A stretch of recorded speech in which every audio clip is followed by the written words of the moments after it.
masih terkait dengan kasus hukum. Ini yang masih diomongin, pernah kita bahas soal judol yang diduga melibatkan Pak Mahfud menekankan waktu itu kan bahwa peran Menkominfo sebelumnya Budi Ari itu sangat besar dalam kasus ini, dugaan Pak Mahfud ya. Bahkan diduga kuat kata Pak Mahfud. Dan ternyata Pak betul dalam perkembangan sidang terbaru pada tanggal 12 Juni kemarin itu seorang saksi mahkota namanya Denden kalau nggak salah itu menyebut lagi nama mantan Menkominfo Budi Ari bahwa Pak Budi Ari sebagai menteri itu mengetahui ada praktik pengawalan situs judi online. Gimana Pak pendapat Bapak? Tantangan tuh bagi kejahsaannya. Tantangan bagi kejaksaan untuk mengungkap kasus itu dengan sebaik-baiknya. Jangan sampai takut kepada orang siapa yang menjadi teman Budi Ari, ya.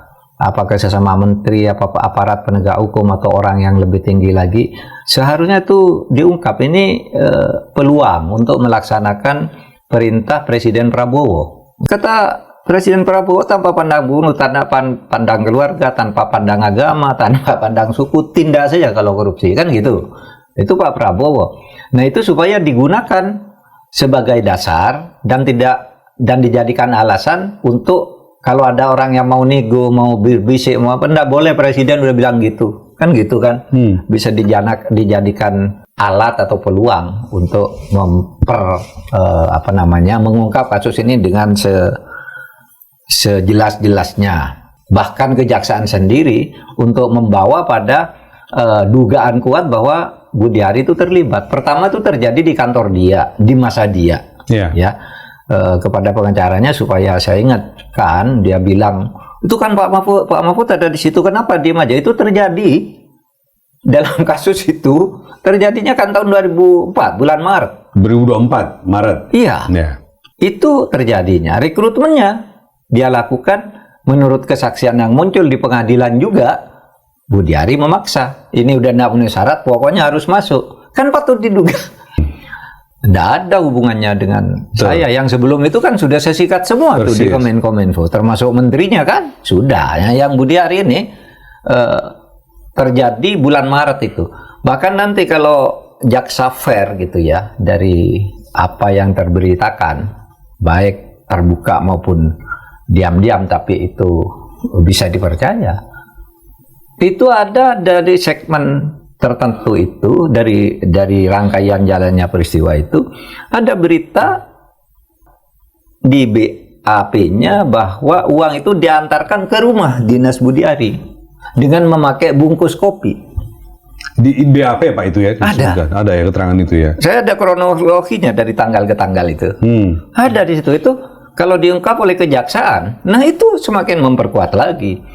Dan menurut saya pengakuan di pengadilan, kemudian catatan di BAP, itu satu hal yang terang benderang, ya, untuk tidak melepas Budi Ari begitu saja atas nama dia tidak tahu soal teknis, atas nama dia tahu banget, iya kan, nggak tahu soal teknis, gimana dia yang ngatur teknisnya agar si A yang mengurus itu kan. Sekarang ya kita bertanya, kenapa sih polisi tidak langsung menjadikan satu paket tersangka? Itu satu pertanyaan sendiri. Seperti yang Bapak mengatakan, seharusnya satu paket gitu ya. Seharusnya satu paket. Itu satu pertanyaan sendiri. Tapi enggak apa-apa, ini jaksa kan bisa nanti, hakim bisa memerintahkan. Oh, ini sudah jelas kok bahwa gitu aja. Tetapi ingat, mafia peradilan tuh kaitannya banyak itu.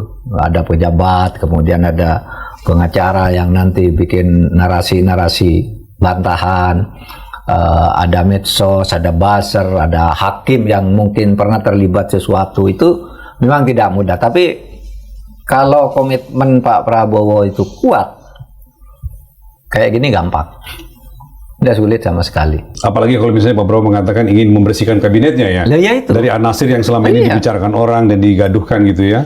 Tapi saya berharap yang ini soal moral dan masa depan hukum. Di Indonesia. Dan citra pemerintahan juga Pak? Citra pemerintahan ya. Kalau yang gini-gini masih lolos lagi pada periode ini, harapan tidak ada.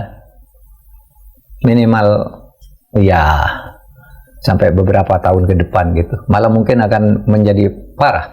Kemarin saya ketemu seorang menteri berbisik ke saya, Pak, susah katanya. Kenapa? Indonesia itu menjadi republik kartel sekarang katanya. Ini pengakuan dari dalam ya? Iya.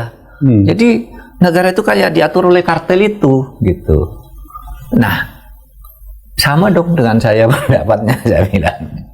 Tapi oke lah, itu demi keamanan menteri. Tapi kalau mau ditanya kartelnya kan gampang diucapkan tanpa harus menyebut menterinya, kan kita bisa sudah ditulis orang toh kartel politik. Gampang kartel dibaca lah di mana ya. Gampang dibaca, dibuka referensinya. Mungkin menteri itu baca dari tulisan itu juga, dia nggak ngalami. Artinya gini, kekhawatiran publik itu juga ada juga di dalam, Pak ya, dirasakan juga oleh pejabat-pejabat di dalam. Iya.